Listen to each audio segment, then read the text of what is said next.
Hey friends, this is just a quick video to show you how to release the main locking hook up here once you are using these master lock boxes.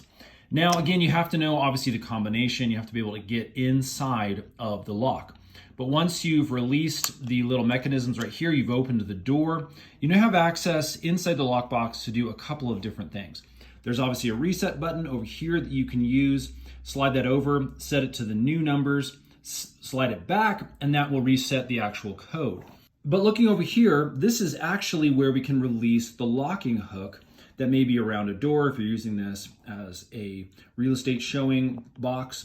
And basically we've got the little release tab. Once I push this over, it releases that whole hook, and it'll actually, I'm gonna try to do this with one hand. You can see that it actually pulls up. You can release it from where it's hooked onto. And then when you want to place it again, all you need to do is slide it down like that. As you can see, it's now hooked on. So again, there's that little release tab. That's what you need to release that hook and free up your box. I hope that helps, friends. If it has, hit that thumbs up button for us.